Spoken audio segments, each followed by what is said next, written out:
उनकी भी जयंती मनाया करिए आप लोग, क्योंकि जो है राष्ट्रपिता हम लोग किस लिए कहते हैं उनको, क्योंकि शिक्षा का आंदोलन सबसे पहले वही चलाए राष्ट्रपिता, इनको हम कहते हैं ज्योतिबा फूले।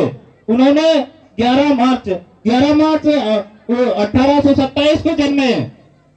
उस समय जो है समाज में इतनी जो है ऊंच नीच और जो भेदभाव था, उस समय सीलन चलाते हुए कहा था, क्योंकि उन्होंने सोचा था कि शिक्षा के माध्यम से ही समाज में बदलाव लाया जा सकता है। तो उस समय वो शिक्षा के महत्व के बारे में बताते हुए कहा था कि शिक्षा बिना मति गई, मति बिना गति गई, गति बिना वित्त गया, और वित्त बिना लोग हताश हुए और गुलाम बन के रह गए। मतलब एक शिक्षा ना होने की वजह से इतना सारा अनर्थ हो गया। तो आप लोग सबसे ज्यादा शिक्षित हो, जो है डॉक्टर, वकील, इंजीनियर, जो है सबके बच्चे पढ़े।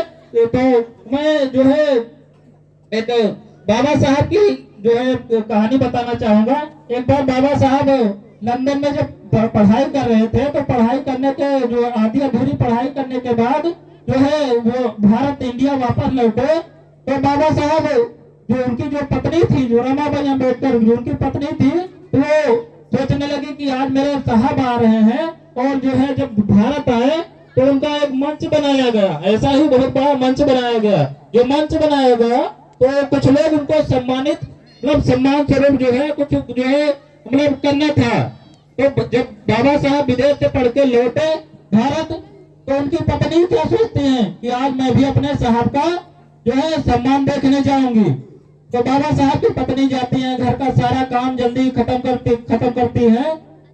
तो जब सारा घर का काम खत्म कर लेती हैं, तो बाबा साहब की पत्नी जो है बक्सा खोलती है कि कोई अच्छी साड़ी निकाल लूं और पहन के जब मैं अपने साहब का सम्मान देखने जाऊंगी। तो बाबा साहब की पत्नी जब जैसे ही बक्सा खोलती है, तो देखती है साड़ी निकाली और साड़ी में जगह जगह छेद हुई थी। बाबा साहब की जो पत्नी जैसे ही जो है साड़ी निकाली, उसमें जगह जगह छेद हो रहे थे। तो बाबा साहब सोचने लगे कि मैं अपने साहब का सम्मान देखने इस मतलब फटी हुई साड़ी में देखने जाऊंगी। तो बाबा साहब की पत्नी बहुत सोचने लगी कि मैं कैसे जाऊं। तो एक बार साईं जी गायकवाड़ जो है, जो उनको सम्मान, बाबा साहब को सम्मान स्वरूप जो पगड़ी जो होता है वो फेंटा, तो उसके जो है सम्मान के स्वरूप में उनको दिया था। तो बाबा साहब की पत्नी ने वही फेंटा लपेटा किसी तरीके से, और जो है वहां चली गई मंच पे। मंच पे वो नहीं गई, ना ही बीच में बैठी, ना ही किनारे बैठी, दूर पेड़ के नीचे बाहर जो है वो वहां से देखने लगी, बाबा साहब का सम्मान देखने लगी। बाबा साहब जब मंच पे भाषण दे रहे थे, तो उनकी आंखों ने जो है अपनी पत्नी को देख लिया। जब अपनी पत्नी को देख लिया, तो बाबा साहब मंच से उतरे और जाते हैं अपनी पत्नी के पास। तो बाबा साहब कहते हैं अपनी पत्नी से कि मैं मतलब ऐसा भागा पति हूँ कि आपको एक अच्छी साड़ी भी नहीं पहना सका।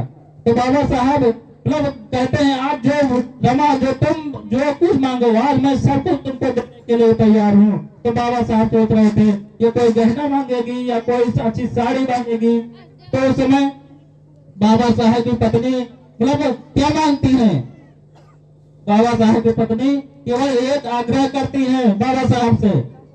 वो क्या आग्रह था? वो ये आग्रह था कि मैं एक अच्छी साड़ी पहनूं या ना पहनूं, जो है इस भारतवर्ष में, इस जो है देश में हर रमा, हर औरत एक अच्छी साड़ी पहने, बस इतना काम करके चले जाना मेरे साहब जी। और उसके बाद एक बार जब बाबा साहब अपने घर जा रहे थे, तो वो जो है जब टांगे वाले ने जो अच्छा सूट बूट देख के टांगे वालों ने बैठा लिया, तो रास्ते में जो है जब बोलते हैं तो टांगा वाला जो था वो जाति पूछ कर जो है पूछता है, तो उसको जाति जो है बाबा साहब बताता है मैं महार जाति का हूँ। तो टांगे वाले ने जो है धक्के मार कर जो है रास्ते से उतार दिया। आज जो है जो हम लोग जो है बिजली का पानी पीते, अच्छा कोट पहनते, अच्छी गाड़ियों में चलते हैं, ये किसकी देन है? ये बाबा साहब अम्बेडकर और माता रमाबाई अम्बेडकर की देन है।